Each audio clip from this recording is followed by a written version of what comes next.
Chapter 9, The Amazing Ride. The pteranodon coasted down to the ground. He stared at Jack with his bright, alert eyes. What was Jack supposed to do? Climb on? But I'm too heavy, thought Jack. Don't think, just do it.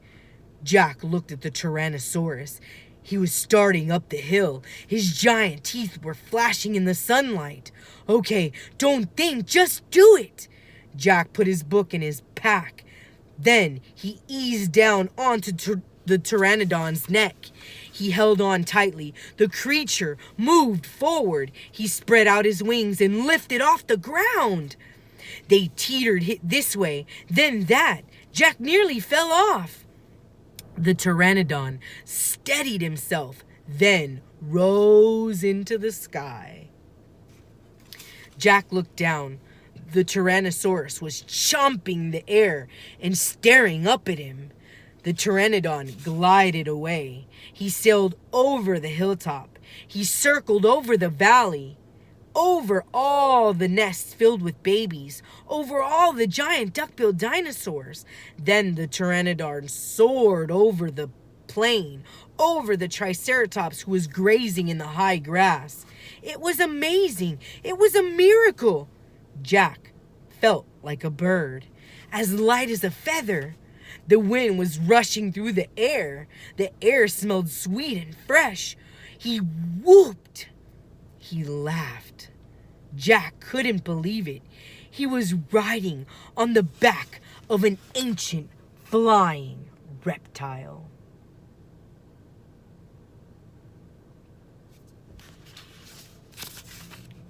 The pteranodon sailed over the stream, over the ferns and bushes.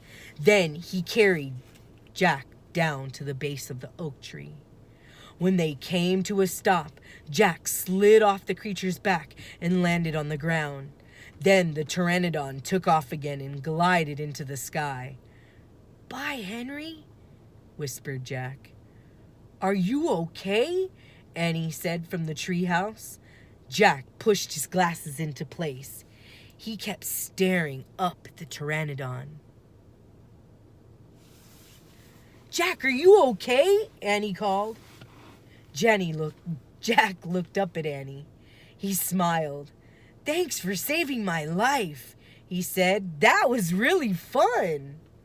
"Climb up," said Annie. Jack tried to stand.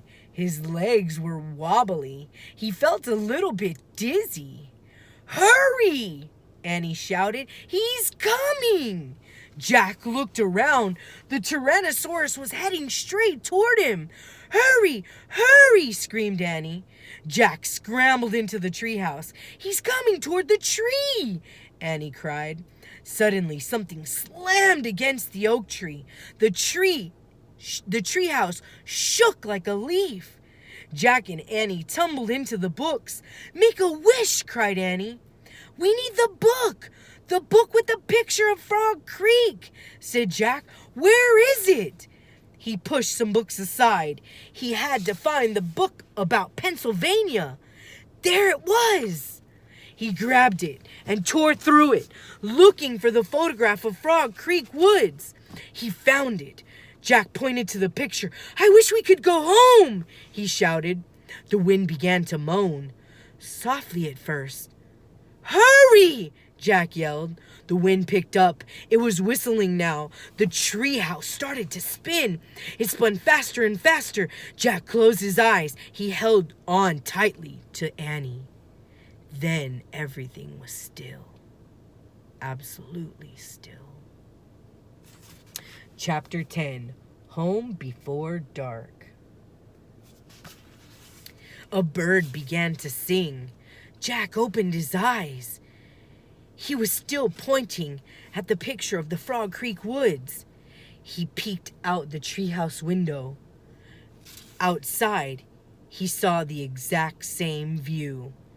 "We're home," whispered Annie. The woods were lit with the late golden afternoon. The sun was about to set. No time had passed since they'd left. "Jack!" Jack! Annie! A voice called from the distance. That's Mom, said Annie, pointing. Jack saw their mother far away. She was standing in front of their house. She looked very tiny. Annie! Jack! She called. Annie stuck her head out the window and shouted, Coming! Jack still felt dazed. He just stared at Annie.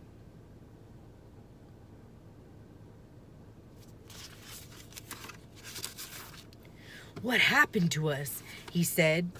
We took a trip in the magic treehouse, said Annie. But it's the same time as when we left, said Jack. Annie shrugged. And how did it take us so far away? Said Jack. And so long ago. You just looked at a book and you said you wished we could go there, said Annie, and the magic treehouse took us there. But how? Said Jack. And who built this magic treehouse? Who put all these books here? A magic person, I guess, said Annie. A magic person? Oh, look, said Jack. I almost forgot about this. He reached into his pocket and pulled out the gold medallion. Someone lost this back there in Dinosaur Land. Look, here's a letter M on it.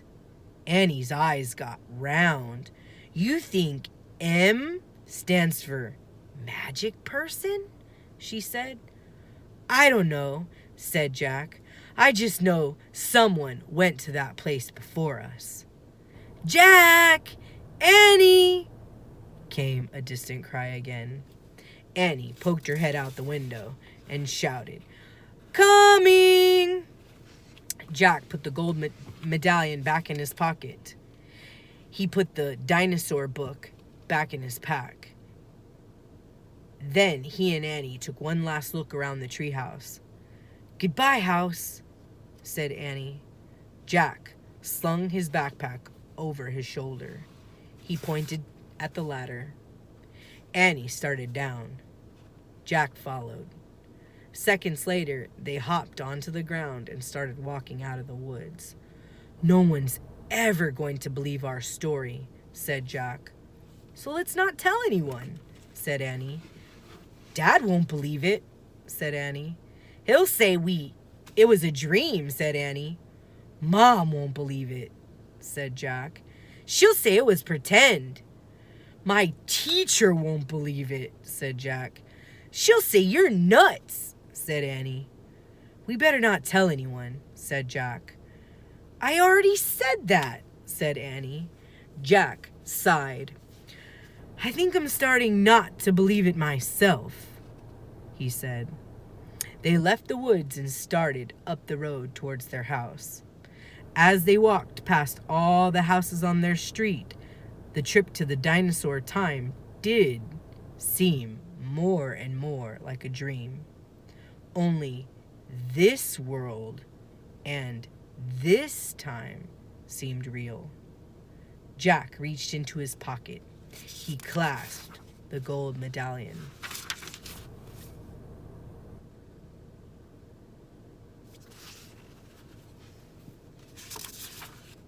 He felt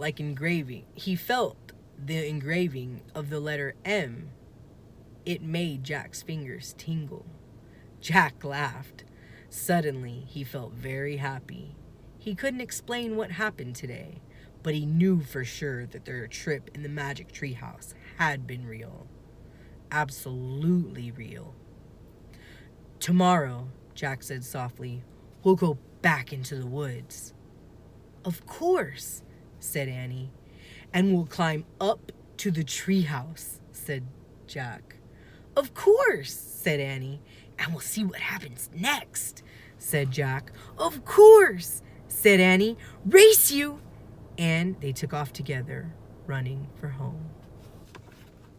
Well, I hope you enjoyed today's story of the Magic Treehouse, Dinosaurs Before Dark. It was the very first book, and so I hope you enjoyed your first taste of the Magic Treehouse series if you have never read these books before. Stay tuned for more read alouds and have a wonderful day in quarantine.